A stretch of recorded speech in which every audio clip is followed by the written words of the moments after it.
చూశాను. ఏదో జనసేన ఆఫీసులో ఎవరిదైనా కార్లు పాల్గొట్టడం తప్పే కదా. వాడికి మతి స్థిమితం ఉందా లేదా, that is a different matter. Pawan Kalyan garu లాంటి పెద్ద నాయకుడు, జనసేన నాయకుడు, ఉప ముఖ్యమంత్రి గారి కారు పగలగొట్టడం అనేది 100% తప్పు. నా కార్లు పగలగొట్టడం మాత్రం రైట్. నా ఇల్లు పగలగొట్టడం మాత్రం రైట్.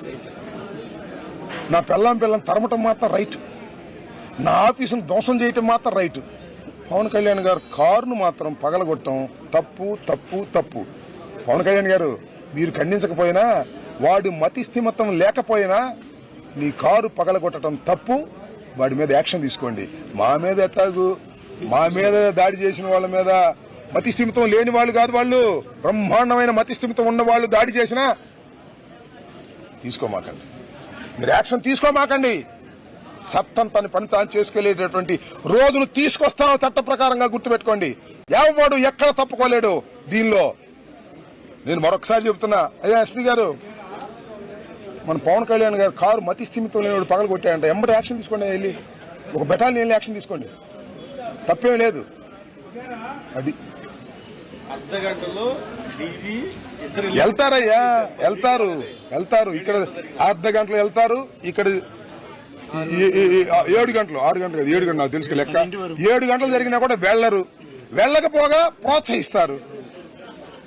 ఎంత తేడా ఉంది సార్ ఈ రాష్ట్రంలో, ఎంత తేడా ఉంది. ఎక్కడికి పోదు, ప్రజలు గమనిస్తూనే ఉంటారు. లేకపోతే ఇంతమంది ప్రజలు రోజు రావటమే నా దగ్గరికి. ఎందుకు వస్తున్నారు? నేను జైలుకి వెళ్ళి వచ్చానయ్యా. నేనేం పుణ్యక్షేత్రానికి వెళ్ళి రాలా, జైలుకి వెళ్ళి వస్తే వస్తున్నారు నా దగ్గరికి. కేసుల్లో ఇరుక్కుని రాజమండ్రి జైలుకి వెళ్తే నా దగ్గరికి తండోపతండాలుగా వచ్చి, అన్నా భయపడమాక, మేము ఉన్నాం అంటున్నారు. ఏంటిది? మీరు చేసిన పాప పరిహారం కాదు, మీరు అన్యాయంగా చేశారని కాదు అర్థం. ఇప్పటికైనా తెలుసుకోండి, సిగ్గు తెచ్చుకుని ఇప్పటికైనా యాక్షన్ తీసుకునే ప్రయత్నం చేయండి. కాస్తో కోస్తో డ్యామేజ్ కంట్రోల్ అవుద్ది. మీరు యాక్షన్ తీసుకోకపోతే దాని ఫలితం తప్పనిసరిగా అనుభవిస్తారు. దానిలో ఏ విధమైన సందేహము లేదు. రోజులు గిర్రం తిరిగి వస్తాయి. అప్పుడే 2 సంవత్సరాలు అయిపోయింది, ఇంకా 3 సంవత్సరాలు, ఇంకా 2 సంవత్సరాలు అయితే ఆఖరి సంవత్సరం ఏముండదు.